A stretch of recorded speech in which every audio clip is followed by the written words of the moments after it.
want to start today with a confession. Last Tuesday, I went to pick up my grocery order from the store near my apartment. Simple errand. I have done it maybe 100 times. The woman at the counter, very friendly, probably mid-40s, warm smile, she looked up from her screen and said, "Oh, is the weather finally getting nicer where you are?" A normal sentence, a kind sentence, 7 words that any person who has spoken English for more than 3 years should be able to answer in 2 seconds. I froze. Not because I did not understand her. I understood every single word. I froze because the machine inside my head started running. First, my brain translated her English into Arabic. Then I thought of my answer in Arabic. Then I searched for the English grammar rules to translate it back. Then I worried about my pronunciation. Then I worried about whether my sentence structure was correct. And all of this happened in the space of about 4 seconds, while that woman was standing there, smiling at me, waiting. What came out of my mouth was, and I am not proud of this, I said, "Yes. Is better now, thank you." Is better now. Not, it is better. Not, the weather has improved. Just, is better now. Like a robot that learned 3 English words and was trying its best. Maya. 4 years in Canada, and the weather still gets you. 4 years, Leo. 4 years. And I replayed that conversation in my head for the rest of the day. On the way home, while I was making dinner, while I was trying to sleep that night. Is better now. Is better now. You know what the worst part of that feeling is? It is not the mistake itself. Every person makes grammar mistakes, even native speakers, even people who teach English for a living. Then what is the worst part? The worst part is that you knew the answer. You knew exactly what you wanted to say. The knowledge was there, but something was blocking the road between your brain and your mouth. Yes, that is exactly it. The knowledge was all there, it just could not get out in time. We have a name for that roadblock. We call it the translation wall. And today, we want to show you how to tear it down. Most English learners think the translation wall means their English is not good enough yet. So they study more vocabulary, they memorize more grammar rules, they watch more videos. And their English gets better and better on paper. But in real conversations, the wall is still there. Because the wall is not a vocabulary problem. The wall is a wiring problem. Say more about that. When you first learned English, your brain built a specific pathway. It goes like this. English word comes in, gets converted to your native language, you think in your native language, then you convert it back to English, then you speak. That pathway was useful when you were a beginner, but now it is the thing slowing you down. It is like taking a road trip and going through 3 different countries just to get to the next city. You need a direct road. English in, English out. No translation stop in the middle. That direct road is what we call the invisible bridge. And here is the thing that changed everything for me when I first understood this. You already have this bridge. For some words. Think about it. What do you mean? If I say the word apple right now, do you translate it in your head first? No, I just see an apple. Right, because your brain has used that word so many times, in so many different contexts, that it connected the English word directly to the image, the smell, the taste, without any translation in between. That is the bridge, working perfectly. So the goal is to build that same direct connection for every word we use, not through translation, through experience. Through experience, through repetition, through actually living inside the language, instead of just studying it from the outside. We want to give you 3 specific habits that will help you build this bridge. These are not theory. They are things that actually worked for us and for people we know. Habit number 1, I call it the 5-minute monologue. Every day, just 5 minutes. You talk out loud to yourself in English about exactly what you are doing right now. Give us an example, Leo. What does it actually sound like? Okay, this morning I was making coffee, and I said out loud, I am boiling the water. The kettle is very hot. I need to be careful. Today I feel a little tired, but I am okay. The coffee smells very good. Simple sentences, present tense, things I can see and touch right now. And the reason this works is that your brain has no time to translate. You are describing what is happening right in front of you. The gap between thought and speech closes because there is no gap. The action and the words are happening at the same time. Exactly. Your brain starts accepting English as a live tool, not just a subject you study in a notebook. Habit number 2, and this one I feel strongly about. Stop learning single words. Okay. I want to stop you there for a second, because I actually disagree with how you usually explain this. You disagree? Not with the idea, with the way people hear it. When you say stop learning single words, people think, okay, I will just memorize longer phrases instead. And they go from writing down decision in their notebook to writing down, I made a tough decision. And they memorize that phrase the same way.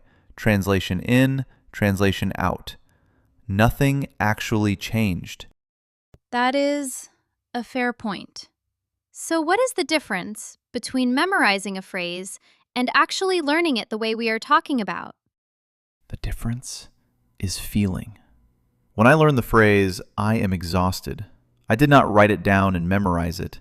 I learned it at the end of a 12-hour workday in Sao Paulo when my colleague looked at me and said, Leo, you look exhausted.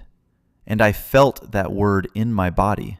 I felt what exhausted meant before I even knew what it meant. So, it is not about phrases versus words. It is about whether your brain connects the language to a real experience, a feeling, a moment you can picture and remember. Yes, that is what I was trying to say. You just said it better than me. I am writing that down. Please do not. Habit number 3. This one is called active shadowing. And Leo, I know you love this one. I genuinely love this one because it changed something physical for me. Not just mental, physical. Explain what you mean. When you listen to English, a podcast, a show, a conversation like this one, most people listen passively. They sit and absorb. And that is fine, but active shadowing is different. You pick one sentence, you pause the audio, and you repeat that sentence out loud, trying to copy not just the words, but the exact speed, the rhythm, the small rise and fall in the speaker's voice. Like an echo. Like an echo. And what happens over time is that your mouth, your jaw, your tongue, they start to remember the shape of English sentences. The language stops living only in your head and starts living in your body. And that is when speaking stops feeling like solving a puzzle and starts feeling like breathing. More like breathing. I like that. The first time I realized I was thinking in English, not translating, actually thinking in it. I was on a bus in Toronto, watching the rain hit the window, and I just thought, the city looks beautiful when it rains like this. In English, without trying, without noticing. That moment. When it finally clicks. When the bridge is there, and you did not even notice it being built. That is what we are working toward. So before we wrap up, let us quickly revisit the 3 habits we talked about today. Habit 1. The 5-minute monologue. Every morning. Talk out loud about what you are doing right now. In English. No script, no preparation, just whatever is in front of you. Habit 2. Stop connecting words to translations. Start connecting them to experiences, to feelings, to moments you can picture and remember. And habit 3. Active shadowing. Pick one sentence from any English audio you are listening to. Pause it. Repeat it exactly. The speed, the rhythm, the emotion. Do this every day for 5 minutes. None of these habits require you to buy anything. None of them require a classroom. They just require 5 minutes and a willingness to feel slightly uncomfortable. Which brings me to something I want to say. Directly to you, the person listening to this right now. You are not bad at English. You have never been bad at English. You just learned it the wrong way. You learned to translate instead of to think. And that is not your fault. That is how most schools teach it. But it can be unlearned. The bridge can be built. I know because I am still building mine every single day. And some days, you will still say is better now instead of it is better. That is fine. That is part of it. Thank you for that, Leo. Anytime. Now, before we move to our word tour, we have one question for you. And this one is personal. We want you to think about your own version of the grocery store moment. Your own is better now story. The conversation you replayed in your head. The moment you froze when you knew the answer. Write it in the comments below. Not which habit you are going to try, your actual story. What happened? Where you were? What you wanted to say? And what came out instead? You are not the only one. That is the whole point of this community. Because we promise you, someone else is going to read your comment and feel less alone. Someone is going to see your story and think, that is exactly what happened to me. I thought I was the only one. And now, our word tour. 5 words and phrases from today that are worth keeping. Each word, exhausted. Not just tired, deeply, completely tired in your body and your mind. After a long, difficult day, you do not say, I am a little tired. You say, I am exhausted. Second word, barrier. A barrier is something that stops you from moving forward, a wall, an obstacle. The translation process in your head is a barrier to natural, fluent speech. Third, to freeze. When you freeze, you stop completely. You cannot move, cannot speak, cannot think.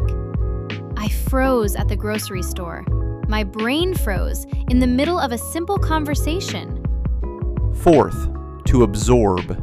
When you absorb something, you take it in slowly and deeply, like a sponge absorbs water. Passive listening absorbs language slowly. Active shadowing absorbs it much faster. And fifth, to click. When something clicks, it suddenly makes sense. It works. It connects. You have been building the bridge for weeks, and then one day, on a bus, it clicks. The language is just there. 5 words. Exhausted, barrier, freeze, absorb, click. Use them today, even once, in your monologue, in a message to a friend, out loud, on your walk home. Thank you for spending this time with us today. You did not waste it. You invested it in the version of yourself who speaks English without thinking. The version who is already closer than you think. Take care of yourselves. And remember, is better now is not a mistake. It is the beginning of the bridge. Bye, everyone. Bye.